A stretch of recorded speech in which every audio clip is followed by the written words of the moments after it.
当地时间周二，俄罗斯与乌克兰代表在伊斯坦布尔举行第5轮会谈。乌方提出以保持中立地位换取安全保证，这意味着乌克兰不会加入军事联盟或不允许外国驻军。有观察指出，俄乌本轮谈判是迄今为止最具进展的一次，双方均向外界传递出积极信号。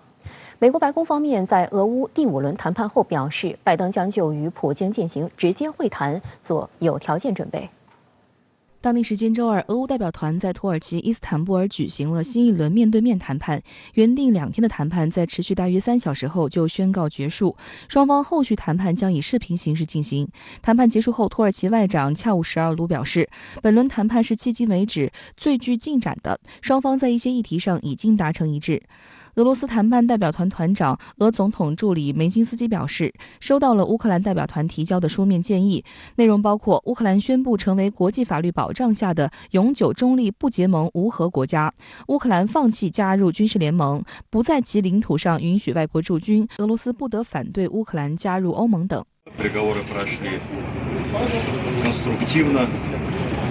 Мы получили предложение со стороны Украины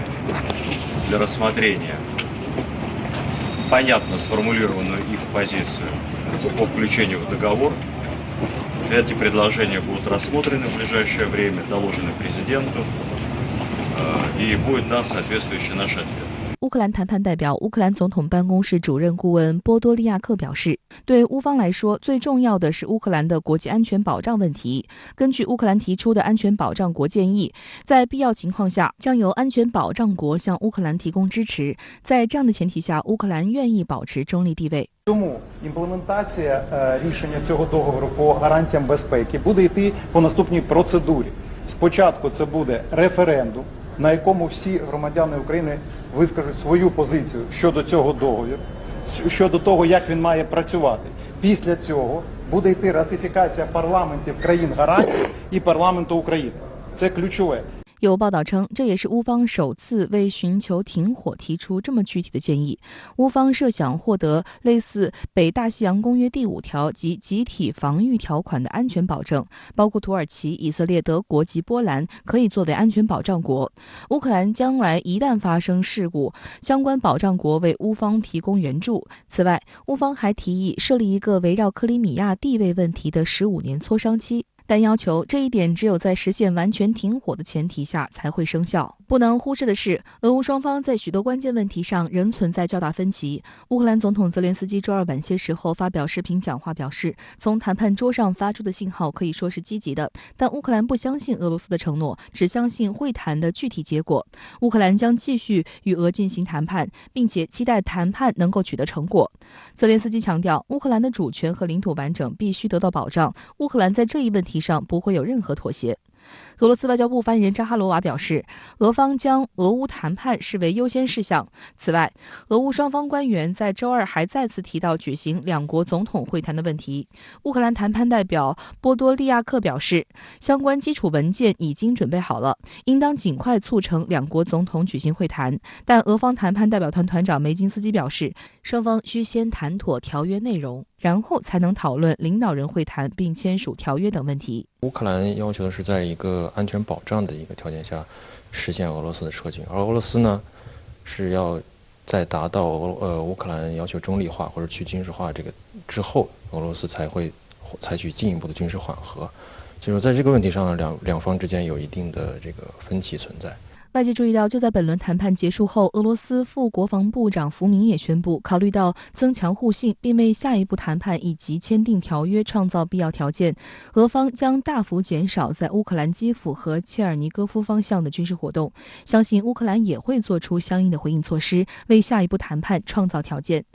对于俄方的表态，乌克兰军方也予以证实，表示乌方注意到基辅和切尔尼戈夫附近的俄军正在撤离。不过，美国国防部却发表声明表示，俄军从基辅周围阵地调离少数部队的行动更像是重新部署，而非撤退或撤离。就在俄乌冲突迎来重大转机之际，西方国家尤其是美国的态度受到国际关注。据法新社报道，美国国务卿布林肯周二就对俄罗斯谈判的严肃性表示怀疑。美国总统拜登周二与到访的新加坡总理李显龙会谈后，被问及此事时表示，俄罗斯采取具体行动之前什么都不会信，将拭目以待。We'll find out what they do, but in the meantime, we're going to continue to keep strong the sanctions. We're going to continue to provide the Ukrainian military with their capacity to defend themselves. 周二，拜登还同英法德意4国领导人举行了1小时的视频会谈。美欧5国领导人重申，将继续向乌克兰提供物资及安全防卫援助。因为美国它的目的是要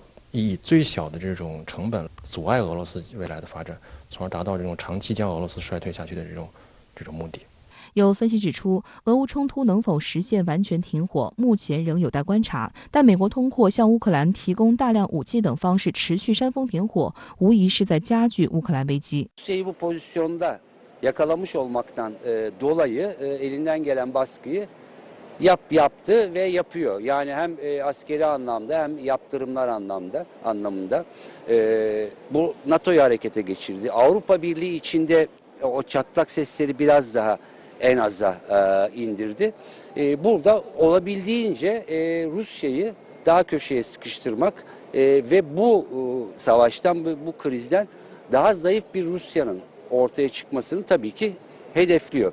相比之下，处于战火边缘的欧盟国家，出于自身地缘政治的考虑，与美国在很多方面的分歧越发严重。俄乌新一轮谈判后，法国总统马克龙与俄罗斯总统普京再通电话。据悉，双方谈到俄方决定向包括欧盟国家在内的一些国家供应天然气时，改用卢布结算的有关问题。此前，G7国家表示拒绝按照俄方要求使用卢布进行结算，但俄方强硬表示，如果欧洲拒绝卢布结算，也不会提供免费的天然气。美国《华尔街日报》表示，俄乌战事陷入僵局，欧洲经济被拖累的迹象越发明显。主要工业国家透露出对俄制裁点到为止的意思，但东欧国家则表示反对。比利时方面就直言，制裁如果要达到俄罗斯受伤比欧洲更严重的效果，对欧洲本身的冲击也将是灾难性的。另一方面，俄欧在外交领域持续交锋。当地时间周二，比利时、爱尔兰、荷兰、捷克4国宣布驱逐共计43名俄罗斯外交人员，理由是他们进行间谍活动。对此，俄外交部发言人扎哈罗娃表示，这些决定毫无根据，俄罗斯予以强烈抗议，并将采取相应措施。那么在这个问题上呢，欧洲本身就存在分歧，比如说德国和法国这些国家的话，他们一起肯定是要保证这个首先实现这个局势的缓和。那么这些新欧洲国家、中东欧这些国家呢，他们首先担心的是自己安全的问题，所以说他们积极的会依靠于北约或者和美国来提供一些安全的保障。对于俄乌第5轮谈判释放积极信号，中国外交部发言人汪文斌在例行记者会上表示，中方一贯主张对话谈判是解决乌克兰危机的唯一正确途径，呼吁俄乌双方坚持对话谈判的大方向，避免局势进一步升级，早日恢复和平。当前形势下，国际社会应多说有利于对话谈判的话，多做有利于对话谈判的事，支持俄乌谈下去，谈出结果，谈出和平。要警惕和防止拱火浇油，激化矛盾，为通过外交手段解决问题设置障碍，增添阻力。针对中国是否可以成为俄乌和平协议的担保方的提问，汪文斌表示，中方支持和鼓励一切有利于和平解决乌克兰危机的外交努力，乐见俄乌双方对话谈判。中方一直在为和平尽力，将继续以自己的方式，为推动乌克兰局势缓和发挥建设性作用。俄乌的第5轮谈判是今天记者会上的热点。那我注意到汪文斌的回应传递了2层信息。首先，他指出俄乌双方释放了积极的信号，并且说中方乐见对话谈判。这些表述进一步展现了中方所主张的对话谈判是解决危机的唯一正确途径这一贯立场。那这个立场呢，站得稳也站得准。此外，汪文斌还进一步指出，要警惕和防止拱火和浇油，这也是针对未来呢谈判路上可能出现的曲折与风险，中方提前为国际社会打的一剂预防针。周二，国委员兼外长王毅同欧盟外交与安全政策高级代表博雷利举行视频会见。针对俄乌局势，王毅强调，中国的立场清晰明了，在战争与和平问题上，我们站在和平一边；在单边制裁与对话谈判之间，我们站在对话一边；在拱火浇油与降温灭火之间，我们站在降温一边。时间将证明，中国的立场是负责任的，也是经得起历史考验的。